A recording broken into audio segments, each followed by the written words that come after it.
Haleluya. Puji Tuhan, salam sejahtera dalam kasih Tuhan Yesus Kristus. Selamat pagi untuk kita semua. Selalu kita berjumpa dalam tempat ibadah, dalam rumah Tuhan. Kita sudah memuji Tuhan, kita sudah banyak menyembah Tuhan, dan saya percaya saat tiba kita akan bersama-sama untuk mendengarkan firman Tuhan. Terima kasih kepada Bapak Gembala dan Ibu Gembala yang hari ini memberikan kesempatan kepada kami, khususnya pengurus wilayah, untuk mengambil bagian dalam pelayanan pada hari ini. Puji Tuhan. Sekali lagi terima kasih banyak-banyak, puji Tuhan. Moga-moga kita saudara nggak bosan lihat saya berdiri di tempat ini. Puji Tuhan. Haleluya. Puji Tuhan. Mari Bapak Ibu, kita akan membuka Alkitab kita dalam kitab Kisah Para Rasul pasal yang ke-17. Soalnya bulan lalu saya lihat, waduh, rupanya bulan lalu saya khotbah lagi, ini bulan November saya, dan puji Tuhan. Kisah Para Rasul pasal yang ke-17.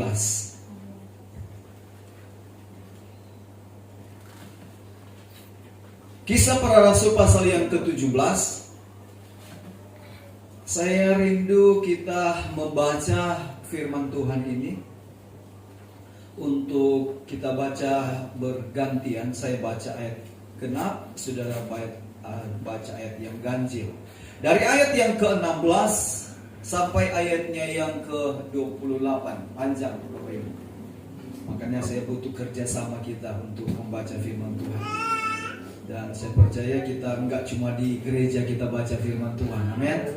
Haleluya. Di rumah kita baca firman Tuhan. Di mana saja kita harus bisa memberikan waktu untuk baca firman Tuhan. Jangan cuma baca Facebook dan WA saja, saudaraku. Jangan cuma baca berita-berita.com dan com yang lain, saudaraku. Puji Tuhan. Mari kita membaca firman Tuhan ini. Saya baca ayat 16, saudara baca ayat 17 secara bergantian sampai pada ayat yang ke-28. Demikian bunyi firman Tuhan. Kisah Para Rasul pasal yang ke-17 ayat yang ke-16. Paulus di Athena. Sementara Paulus menantikan mereka di Athena, sangat sedih hatinya karena ia melihat bahwa kota itu, kota Athena, penuh dengan patung-patung berhala. 2-3. Karena itu di rumah ibadat ia bertukar pikiran dengan orang-orang Yahudi dan orang-orang yang takut akan Allah, dan di pasar setiap hari dengan orang-orang yang menjumpainya di situ. Dan juga beberapa ahli pikir dari golongan Epikuros dan Stoa bersoal jawab dengan dia, dengan Paulus, dan ada yang berkata, apakah yang hendak dikatakan si Peleter ini?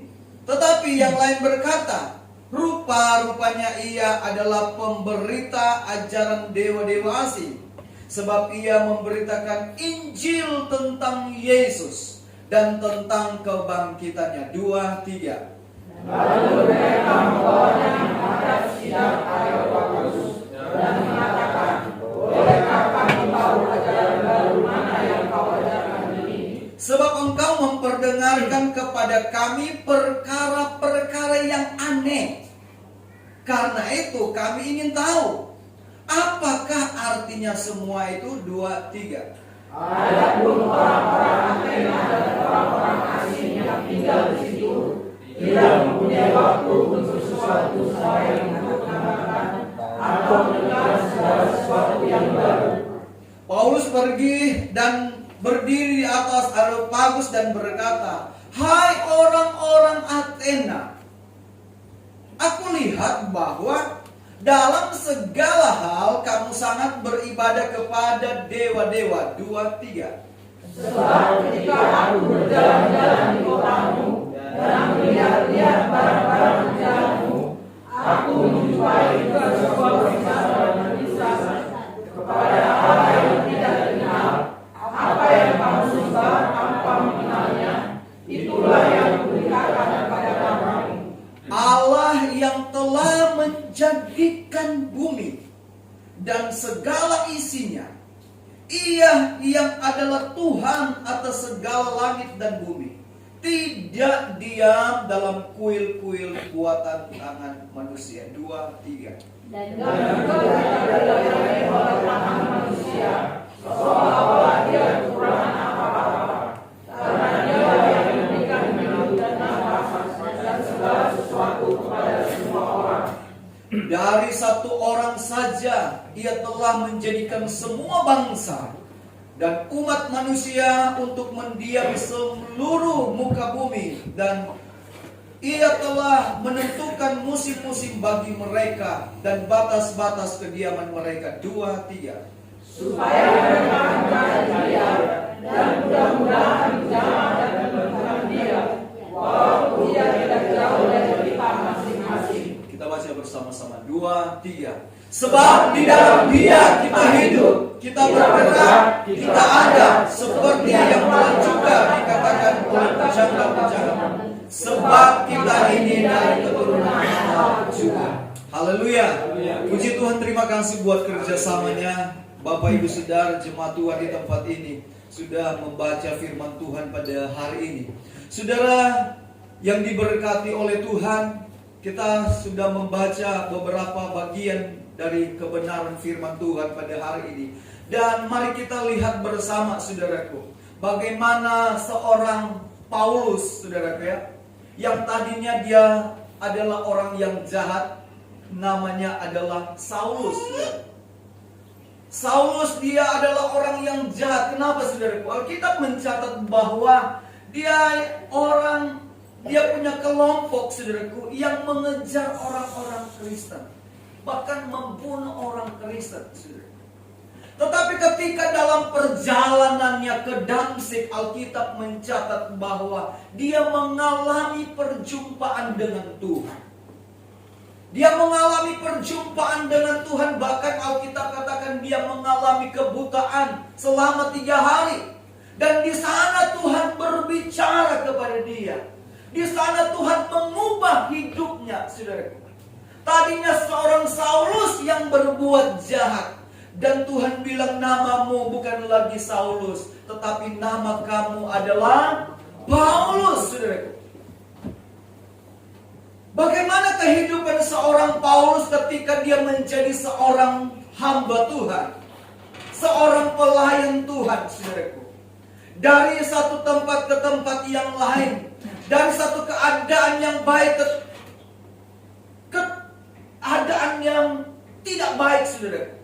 Dari situasi yang baik ke tempat situasi yang tidak baik. Itulah perjalanan-perjalanan daripada seorang Paulus ketika dia melayani Tuhan, ketika dia memberitakan Injil, ketika dia menyampaikan misi dan visi dari Tuhan, yaitu memberitakan tentang kerajaan surga. Nah, ketika Paulus dalam perjalanannya ke Athena, dari ayat yang ke-16 berkata, sementara Paulus menantikan mereka di Athena, sangat sedih hatinya karena ia melihat bahwa kota itu penuh dengan patung-patung berhala. Ini kota Athena, saudara. Paulus melihat bahwa kota ini dari semua sudut, saudaraku, kota ini penuh dengan penyembahan-penyembahan kepada berhala. Orang-orang yang punya keyakinan bukan kepada Allah yang disembah oleh Paulus, tetapi kepada dewa-dewa, kepada berhala-berhala, saudara. Paulus melihat bahwa, saya mau gambarkan kota Athena ini, saudaraku, seperti mungkin saudaraku, karena saudara melihat bahwa kota ini bukan kota yang sepi, saudaraku, tapi ada pusat keramaian, ada pasar-pasar di sana, ada orang banyak di sana, saudaraku. Ayat yang ke-17, karena itu di rumah ibadah ia bertukar pikiran dengan orang-orang Yahudi dan orang-orang yang takut akan Allah, dan di pasar-pasar setiap hari dengan orang-orang yang dijumpainya di situ, saudaraku. Jadi, saudaraku, kota Athena ini bukan kota yang tidak ramai, tetapi kota ini kota yang sangat ramai, saudara. Banyak orang berkunjung ke kota Athena ini, saudara. Banyak orang mungkin berbelanja, berwisata di kota Athena ini. Saya mau gambarkan kota Athena kalau saya lihat, saudaraku, dari pembaca ini. Kota Athena ini mungkin seperti kota Bali, saudara. Saya gambarkan di bahasa, kalau mau dihitung ke Bali itu baru 2 kali, Bapak Ibu. Mungkin ketiga kali diajak sama Pak Bendahara. Baru 2 kali. Itu pun karena ada tugas, saudara. Bukan dalam rangka jalan-jalan ya, saudara. Nah, saya lihat bahwa keadaan di sana, saudaraku, orang Bali, mereka tidak pernah gengsi, tidak pernah malu. Sekalipun dilihat banyak orang, mereka ketika waktunya untuk mempersembahkan korban, beribadah, untuk berdoa, sekalipun itu di pinggir jalan, orang lalu lalang, mereka tidak peduli. Dan banyak, saudaraku, dari tempat yang satu ini tidak begitu jauh sudah ada. Setiap rumah, di depan rumah banyak, saudaraku, tempat mereka untuk menyembah Allah mereka, saudaraku. Saya pernah ke tempat, ke Bangka Belitung, saudaraku. Saya di sana, saudaraku, karena ada famili di sana, ada om yang gembala di sana. Saya ke sana, saudaraku. Di sana juga begitu, saudaraku. Orang-orang yang menyembah, saudaraku, pakai di kelenteng, di pohon besar, dimanapun, saudaraku, mereka bisa untuk beribadah kepada Allah mereka, kepada Tuhan mereka. Situasi apapun mereka ketika lewat, karena di depan gereja itu ada pohon beringin yang besar, saudaraku. Ada pohon beringin yang besar, dan mereka membuat satu untuk mereka. Saya lihat kok nggak pernah habis orang untuk datang sembahyang di situ, saudara. Untuk mereka datang berdoa. Demikian juga dengan keadaan kota Athena ini, saudaraku. Kota Athena ini, Alkitab katakan, Paulus lihat dipenuhi dengan patung-patung berhala-berhala. Dan tujuan Paulus ada di sana untuk memberitakan Allah yang sesungguhnya, memberitakan tentang keselamatan yang daripada Yesus Kristus. Ayat yang ke-18, dan juga beberapa ahli pikir dari golongan Epikuros. Saya mencatat, saudaraku, bahwa kota Athena ini, saudaraku, ternyata kalau saya belajar dari sejarah, saudaraku, bahwa kota Athena ini adalah pusat dari orang-orang yang hebat dalam hal apa? Di sana banyak orang-orang yang pintar secara intelektual, saudara. Banyak pemikir-pemikir di sana yang hebat. Banyak bahasa kerennya filsuf, saudara, di sana. Bahkan di sana bisa ditemukan, saudaraku, banyak sekali universitas, saudara. Banyak orang-orang yang pintar, yang berpendidikan, yang punya intelektual yang hebat di sana, saudara. Karena Paulus melihat bahwa banyak pemikir-pemikir di sana. Bahkan di sana menjadi pusat pendidikan, saudara.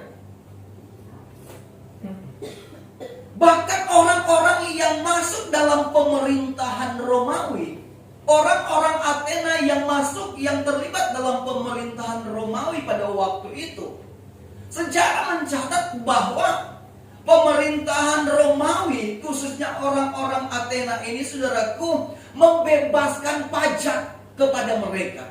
Karena mereka punya peranan yang penting dalam kepemerintahan Romawi pada waktu itu. Karena mereka adalah orang-orang yang pintar. Orang-orang Athena ini orang-orang yang pintar, orang-orang yang hebat, saudaraku. IP mereka, saudaraku, tidak ada yang, kalau Indonesia kan paling tinggi berapa? 4 ya. Mereka IP tinggi semua, saudara. Mereka punya kemampuan dalam berpikir itu di atas rata-rata, saudara. Hebat-hebat orang-orang yang ada di Athena, saudara. Itu sebabnya Paulus masuk ke sana, saudaraku, untuk memberitakan firman Tuhan, untuk menyampaikan tentang Injil. Paulus mulai bertemu dengan orang-orang yang pintar, orang-orang yang hebat, saudaraku, untuk berbicara tentang firman, tentang keselamatan, tentang Yesus, tentang Allah itu, saudaraku. Sebab inilah yang menjadi tujuan daripada Paulus. Kita melihat ada beberapa kata yang saya perhatikan di sana dalam ayat yang ke-17. Dan juga beberapa ahli pikir dari golongan. Ada beberapa golongan di kota Athena ini, kelompok dari kota ini. Beberapa kelompok orang di kota Athena ini. Yang pertama kita lihat di sana ada golongan kelompok yang bernama Epikuros, saudara. Epikuros. Golongan ini, kalau saya belajar bahwa golongan ini golongan yang tidak mempercayai tentang adanya kebangkitan daripada Yesus Kristus. Mereka sudah dengar, saudaraku. Sebab di kota Athena Paulus jumpai bukan tidak ada orang yang percaya, bukan, saudaraku.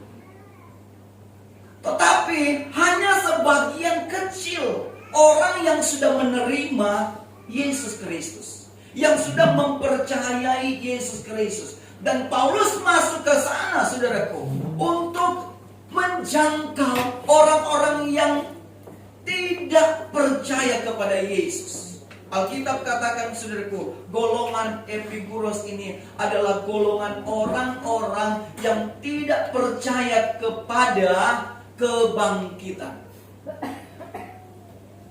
Tidak percaya kepada kebangkitan. Yang kedua, kita lihat di sana ada golongan yang bernama apa di sana? Stoa. Stoa itu adalah pemikir-pemikir yang hebat ini, saudaraku. Golongan Stoa ini mereka yang punya anggapan bahwa keberhasilan mereka, keberhasilan kita, kesuksesan kita itu tidak ditentukan, saudaraku. Keberhasilan mereka, seseorang itu tidak ditentukan oleh diri sendiri. Jadi mereka berkata bahwa dalam sebuah keberhasilan tidak ada keterlibatan Tuhan di sana. Itu karena usaha mereka, itu karena mereka pintar, itu karena mereka hebat, saudara. Tidak ada Tuhan di sana, tidak ada campur tangan Tuhan, tidak ada keterlibatan Tuhan di sana. Ini golongan Stoa yang tidak mempercayai akan keterlibatan Tuhan dalam semua aspek kehidupan, dalam meraih keberhasilan, dalam meraih keberuntungan, kesuksesan di dalam kehidupan ini. Tidak ada keterlibatan Tuhan. Ini yang repot, saudaraku. Dan ini pemahaman ini, saudaraku, sering ada di dalam kehidupan gereja Tuhan atau orang Kristen, saudara. Mereka menganggap bahwa saya dapatkan ini, keberhasilan saya ini karena saya memang saya orang terpelajar, saya orang berpendidikan, karena saya hebat, karena saya pintar. Tetapi saudaraku, kita harus menyadari bahwa di dalam iman Kristen, bahwa dalam segala sesuatu yang kita dapatkan itu semua karena anugerah Tuhan. Amin. Karena ada keterlibatan Tuhan di sana. Amin. Semua yang kita dapatkan, semua yang kita raih, semua yang ada dalam hidup ini, saudara, karena ada campur tangan Tuhan. Bahaya kalau kita bilang karena tidak ada campur tangan Tuhan. Jangan sama seperti pemikiran golongan orang Stoa ini. yang berkata bahwa tidak ada keterlibatan Tuhan. Tetapi saya percaya pengakuan kita yang sama. Semua aspek hidup kita, semua apa yang kita dapatkan, semua yang kita raih, semua karena anugerah Tuhan. Semua karena keterlibatan Tuhan. Karena ada Tuhan yang menyertai hidup saya dan saudara. Amin. Ini yang harus kita pegang. Ini yang harus kita mengerti di dalam kehidupan ini. Amin, saudaraku. Semua karena Tuhan. Amin. Saudara bisa berdiri hari ini. Saudara bisa datang hari ini karena Tuhan. Karena Tuhan yang menggerakkan hatimu untuk datang beribadah, untuk datang mencari wajah Tuhan, untuk datang menemukan Tuhan, untuk datang memuji Tuhan, untuk datang melayani Tuhan, untuk datang berbuat sesuatu untuk Tuhan. Karena apa? Karena kita tidak dapat balas semua kebaikan Tuhan atas hidup kita. Berapa banyak pertolongan Tuhan yang kita sudah alami dalam hidup ini? Apakah kita bisa hitung, Bapak Ibu? Berapa banyak pertolongan Tuhan? Berapa banyak Tuhan sudah tolong engkau? Berapa banyak Tuhan sudah buka jalan dalam hidupmu, Bapak Ibu? Kita tidak bisa hitung. Kita tidak bisa balas semua kebaikan Tuhan selain kita dengan mulut ini mengaku bahwa Yesus Kristus adalah Tuhan dalam hidup saya dan saudara. Mereka berkata dalam ayat yang ke-18, apakah yang hendak dikatakan si Peleter ini? Mereka menyebut Paulus si Peleter, bukan Paileter ya. Jangan buat ibu-ibu. Kalau mau bilang Paileter, waduh. Kalau bapak-bapak bilang Paileter, karena saya pernah alami. Istri saya kan dia pegang HP. Rupanya dia sudah terpengaruh dengan kontaminasi dengan yang lainnya. Dia download lah itu. Saya nggak ngerti, saya belum tahu itu sudah. Akhirnya dia coba saudaraku. Nah rupanya Paileter itu kita ambil gimana sih? Ambil barang baru dicicil ya? Benar ya? Iya. Wah, rupanya ada yang di sini sudah mengaku maksudnya. Nah, dia coba saudaraku mau gunakan Paileter ini. Benar ya, Paileter ya? Iya. Paileter. Ya? Paileter ya. Maaf Bu, saya bahasa Inggrisnya kurang. Ya, di situ. Akhirnya dia coba menggunakan Paileter ini. Bapak Ibu tahu nggak dia ambil apa? Dia ambil 1 dus super mie. Mie goreng. Mie goreng. Karena anak-anak suka mie goreng. Mie goreng berapa sih harganya? Paling 90 berapa atau 100 lebih ya? 1 dus itu berapa? Ya kurang lebih 110 atau berapa itu. Ambil. Datanglah marketnya. Kok banyak digoreng di rumah, saya nggak tanya-tanya. Minggu berikutnya sudah beberapa waktu kemudian saya dapat telepon.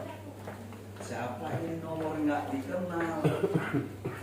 Orang ini, waduh, marah-marah ke saya, Bapak Ibu. Pak, Bapak belum bayar itu.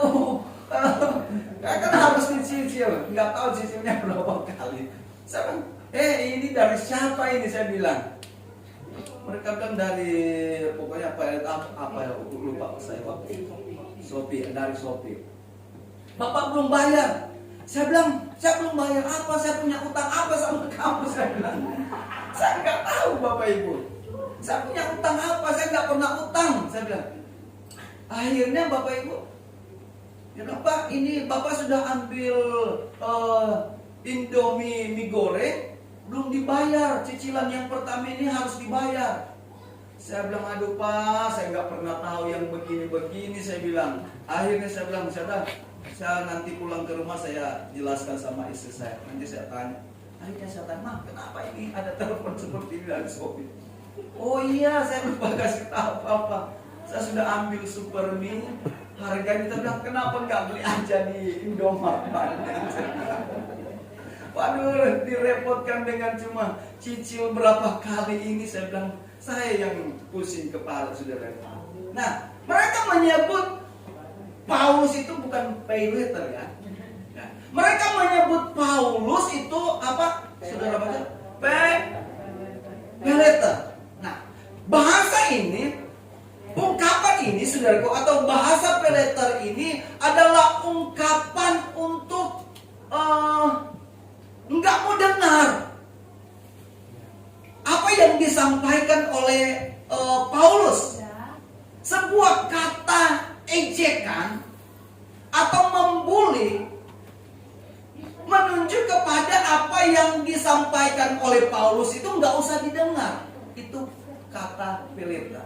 Nggak usah didengar dia. Ini omong kosong ini. Mereka menyebut Paulus pelita. Nggak usah didengar apa yang disampaikan oleh Paulus. Menyebut kata ini mengejek kepada Paulus.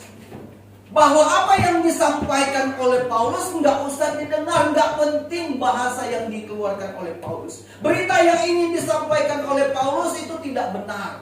Itu tidak penting. Ini bahasa pelita, saudara.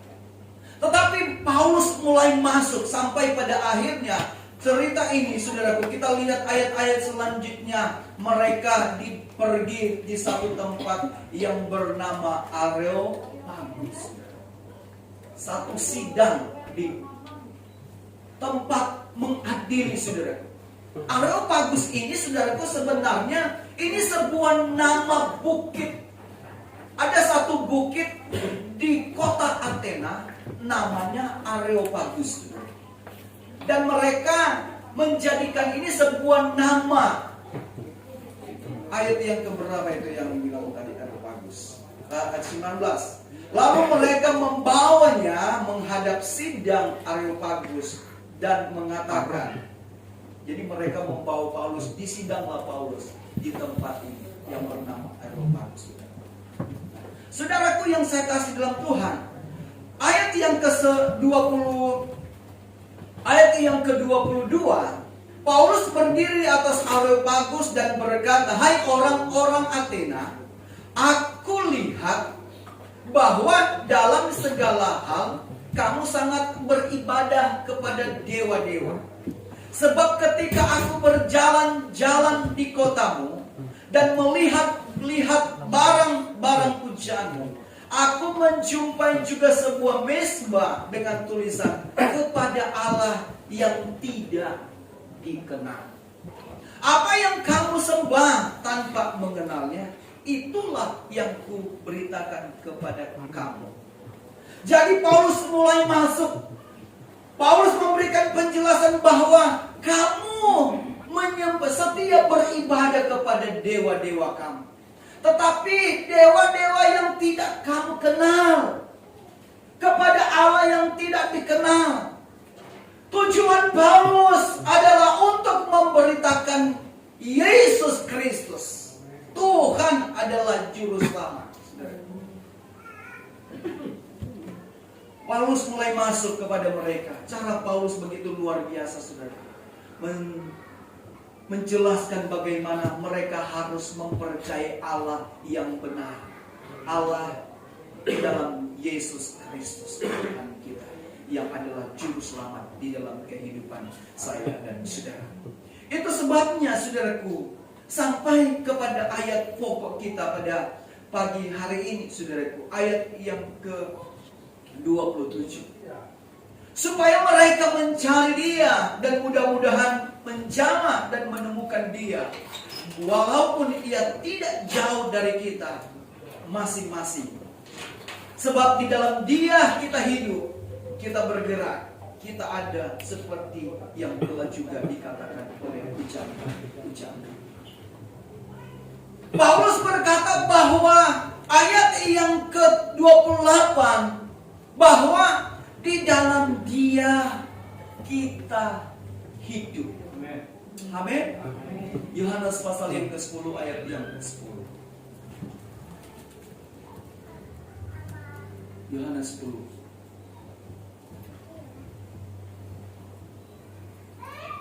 Pencuri datang hanya untuk mencuri dan membunuh dan membinasakan. Aku datang supaya mereka mempunyai apa?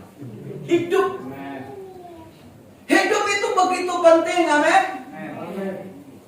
Hidup itu begitu penting, saudaraku. Dan Paulus berkata kepada orang-orang Athena bahwa di dalam Dia, di dalam Yesus, kita hidup. Kita ada, kita hidup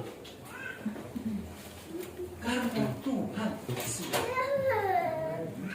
Bagaimana Paulus menjelaskan bagaimana Allah yang besar, yang sudah menciptakan langit dan bumi dan semua isinya.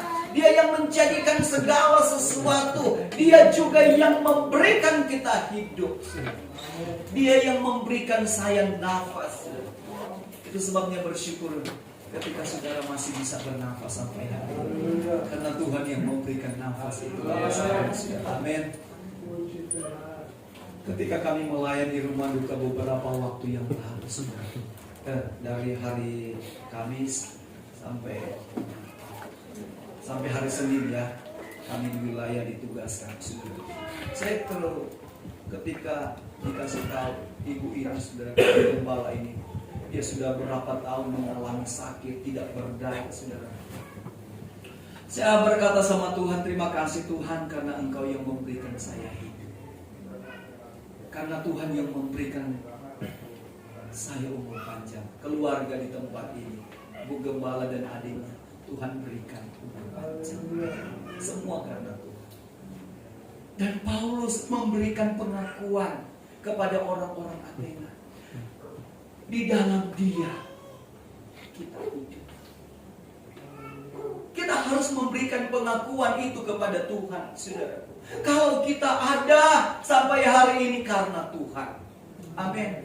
Kalau kita hidup sampai hari ini karena Tuhan. Itu sebabnya biarlah kehidupan yang Tuhan berikan dalam hidup saya dan saudara. Hidup yang Tuhan sudah anugerahkan kepada saya dan saudara. Bukan hanya bicara tentang keselamatan itu, saudaraku. Bukan hanya bicara tentang hidup yang kekal ini. Tetapi selama kita masih ada di dalam dunia ini, saudaraku, kita mau berjalan bersama dengan Tuhan. Kita harus memiliki kehidupan yang berkualitas. Amin. Memiliki kehidupan yang berkualitas. Ini yang Tuhan mau, saudaraku, di dalam kehidupan gereja Tuhan. Ada banyak orang yang tahu tentang firman, ada banyak orang bicara tentang firman, tetapi kehidupannya kehidupan yang tidak berkualitas di hadapan Tuhan.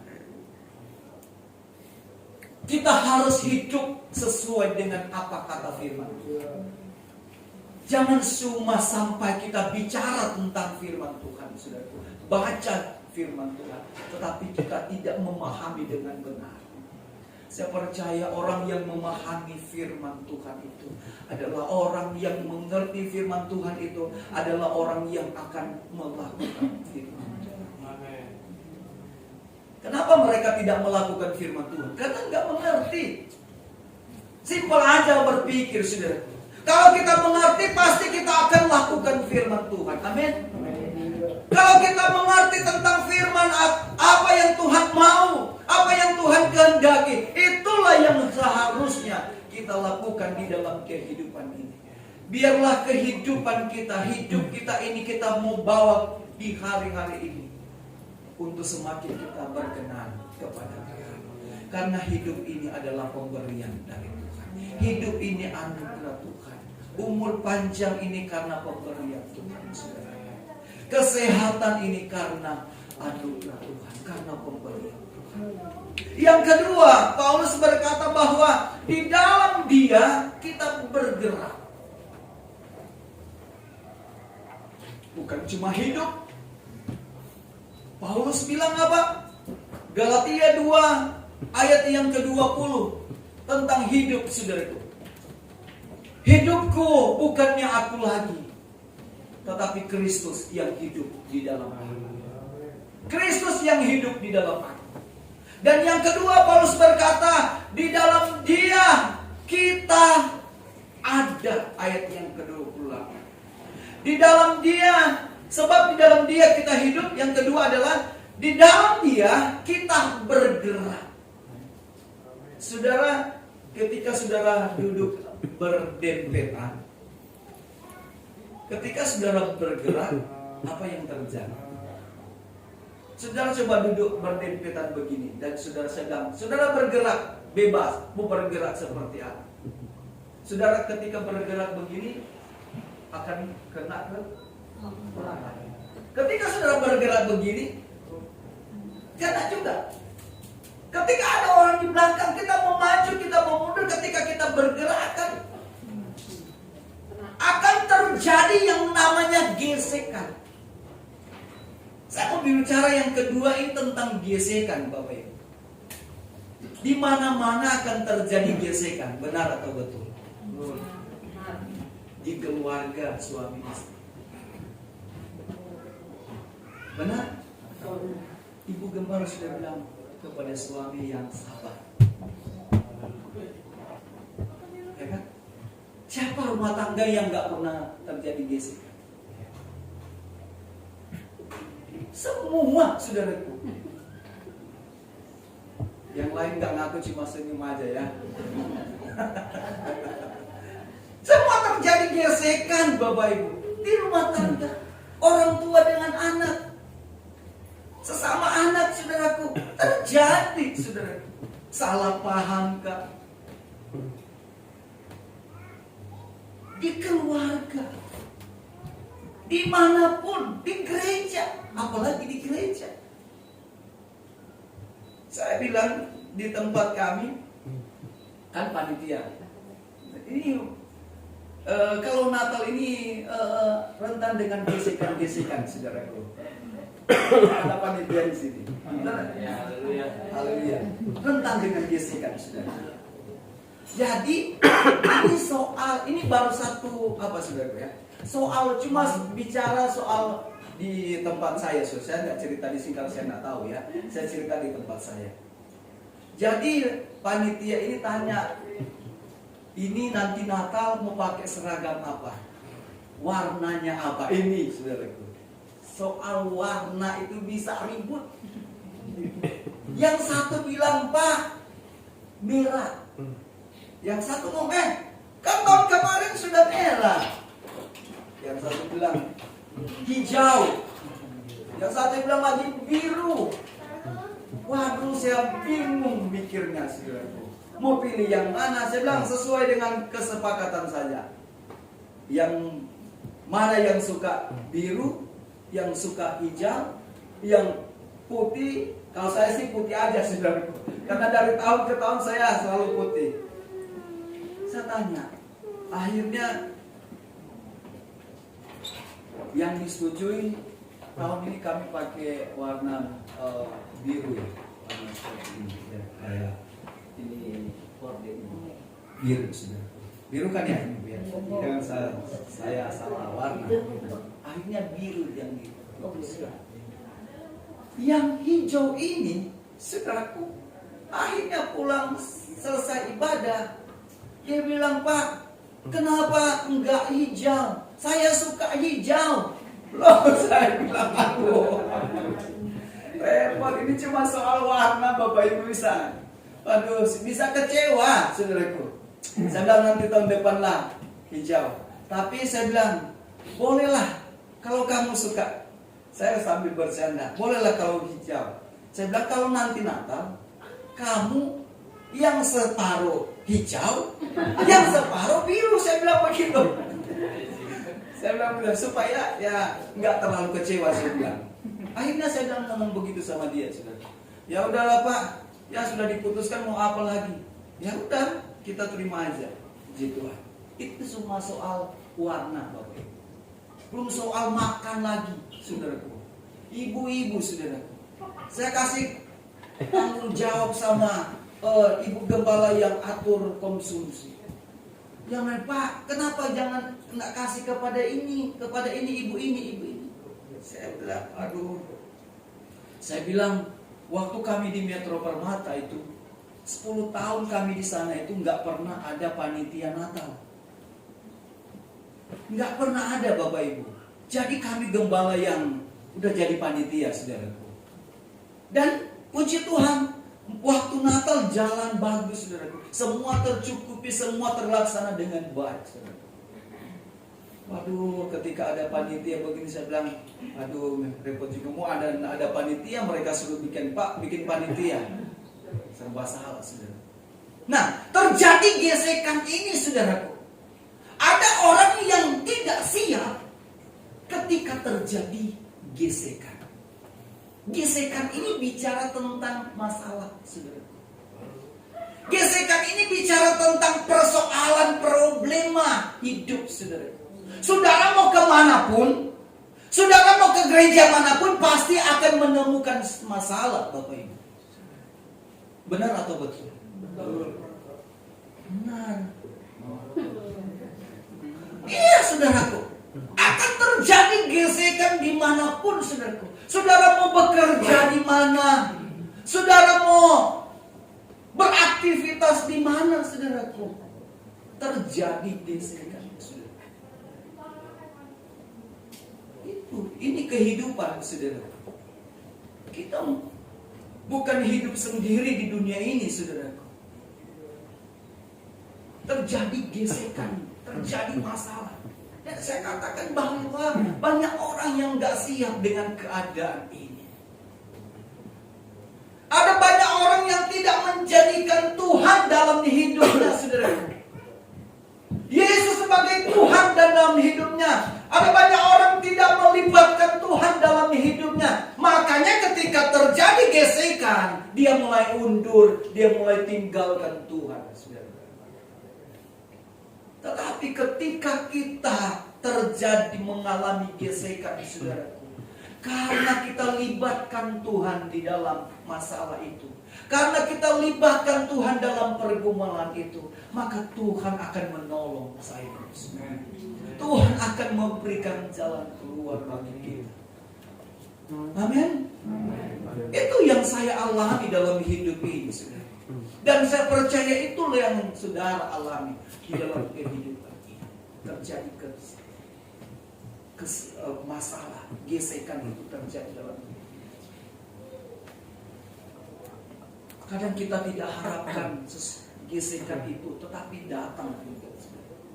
Kadang kita tidak harapkan masalah itu, tetapi saya percaya, saudaraku, dengan gesekan yang terjadi di kiri, kanan, muka dan belakang, saudaraku, itu akan melatih kita untuk kita semakin percaya kepada Tuhan, untuk kita semakin dewasa di dalam Tuhan, untuk kita semakin berpikir dan menyadari bahwa Tuhan selalu berserta dengan kita. Tuhan ada di dalam hidup saya dan saudara. Hidup ini untuk menyenangkan hati Tuhan. Hidup ini untuk memuliakan Tuhan, saudara. Paulus berkata, di dalam Dia kita hidup, di dalam Dia kita bergerak, dan di dalam Dia yang ketiga kita ada. Kita ada untuk apa? Untuk berkata Tuhan Yesus baik.